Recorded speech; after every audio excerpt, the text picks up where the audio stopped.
We have both put together our list of top 5 most important players for the remainder of the regular season. This one is going to be fun, and you can look at it from a few different angles, I think, so we will talk about those. All right. I'll start my list first. At number 5, I have Juan Soto. Juan Soto, what we've seen of him in the past week is him being really good with the Padres. What they expected. He had over 400, couple of home runs, drove in a bunch of guys. When the Padres made one of the biggest trades of all time for Juan Soto, they did it for the production that we've seen in the last week. Not for him to walk every at bat. Now, he's great at that and one of the best of all time and has a great eye, which is all good things, but they also want the offensive production along with it. He hadn't been doing it, but he did over the past week. And I think he's really important because the Padres are no guarantee to get into the playoffs. They are right there on the cusp. They're in that wild card spot. They're finally playing better, and a big part of that is Juan Soto. So it might be too soon to say this because he's new on the team, but as Juan Soto goes, the San Diego Padres go as well. So he's here at number 5. Let's move on to number 4 on my list. I have Willy Adames. I love me some Willy Adames, and the truth of the matter is the Milwaukee Brewers just do not have a lot of offense. A lot of that rides on the back, he only has one back, of Willy Adames. Willy Adames is a stud. He has broken the all-time franchise record for the Brewers for home runs in a single season by a shortstop, passing Robin Yount. Pretty impressive there. The Brewers are going to have some work to do if they want to get into the playoffs. Their pitching is there. The offense hasn't been. Willy Adames has been in fuego, and he needs to stay that way because the Brewers are playing better. So all they need over the last 10 or so days of the season is one of those teams, the Padres or the Phillies, to falter a little bit, and then they can be right there as long as Willy Adames keeps that offense going. Let's move on to number 3. Speaking of the Phillies, Bryce Harper. Bryce Harper, very important through the rest of the year because the Phillies are no guarantee to get into the playoffs, and Bryce Harper has not been good. They need him to be good. He's an MVP. He won the MVP award last year. We know how talented he is, and right now, they need him. For the last week and a half, 2 weeks of the year, Bryce Harper is needed badly. To get into the playoffs, they need him. The rest of the team is doing their job. JT Realmuto has been unbelievable. Kyle Schwarber's hitting a bunch of home runs. But no matter what you say about the Phillies offense, with all the new guys they get, Nick Castellanos, Kyle Schwarber, then you look at the other guys, the offense revolves around Bryce Harper, and they need him, and he's here at number 3. Let's move on to number 2 on my list, Ronald ACUñA Jr. The Braves are in the playoffs. The Braves have not yet won the division. They are not in first place to win the division, but winning the NL East is going to be super important this year for a couple of reasons. One, you end up with the 2 seed and a bye as opposed to the 4 seed, and then if you win that round, having to play the Dodgers. You don't want that. You want the 2 seed, okay? So the Mets are there now. The Braves are behind them and holding down the top wildcard spot right now.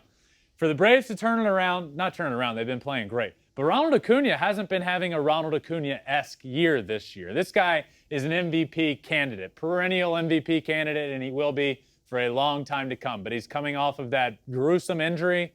Last year, he recovered at a remarkable pace. He came back. He's played a lot of the year. He looks great.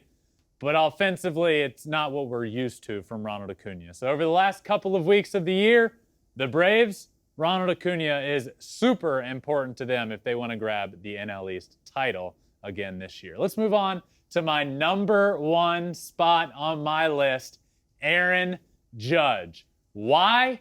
Well, because he is on the doorstep of breaking the New York Yankees all-time record. And let's say when that does get done, his season is not done. Next thing you know, he's just trying to pass everybody along the way between him and Barry Bonds. He can pass Sammy Sosa. He can pass Mark McGwire. He can have the greatest month of OPS of all time. What we're seeing from Aaron Judge this year is historic. What we're seeing from Aaron Judge in the month of September is potentially the best offensive month of all time. You pair that with a record that's going to get broken And then we'll see from there.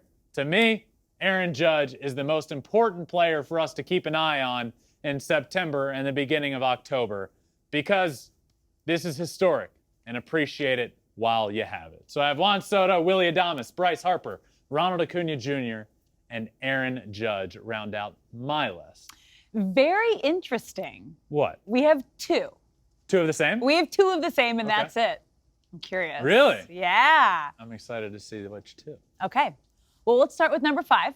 It's interesting because we kind of had an interesting similarity of teams on the fringe. Okay.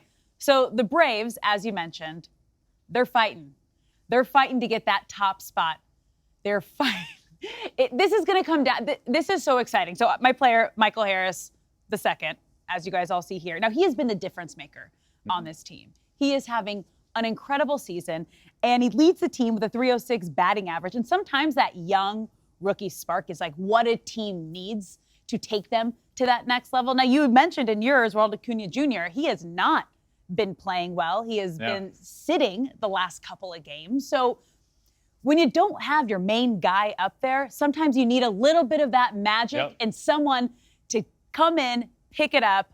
So I think this is going to be very big for Michael Harris, the second. But let's move on to the team that the Braves are chasing. Ooh. Francisco Lindor on the Mets. Now, he completely turned things around this season. He has been a huge reason that the Mets have won so many games. He has been consistent both at the plate and on defense. But the biggest thing here is going to be his leadership.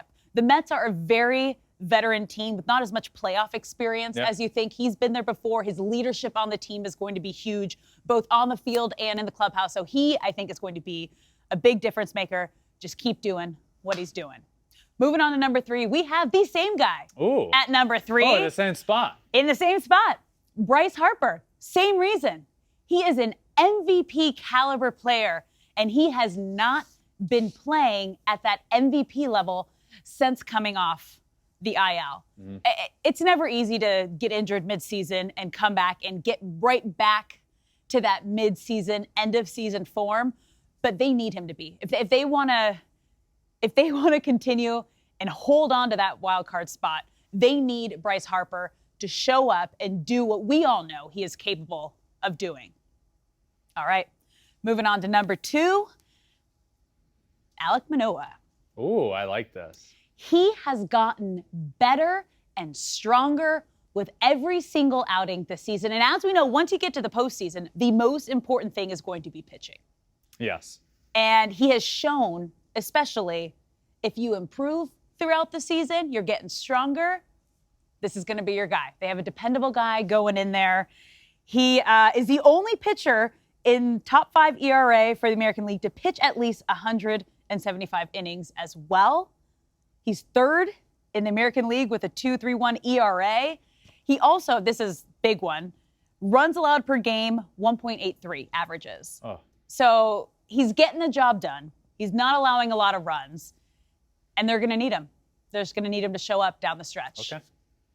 Number 1, he was your number 5, Juan Soto, the Padres. They've been playing a little better as of late. Juan Soto's been playing a little better as of late, but he's still not at that consistent peak form the Padres were needing and wanting. Now, Manny Machado has been great. He's doing great things.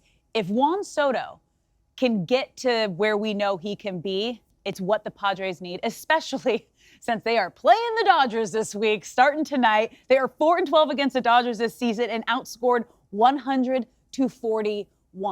And they are just barely holding on to that wild card spot. And they need it. They need him. They need to score some runs. They need a big week. This is my top 5. Thanks for watching. If you love Flippin Bats, swinging 3-0, or just talking ball, join us. Call us at 213-537-9339 with your questions. We have a weekly guest, and we have a lot of fun, so hit that subscribe button.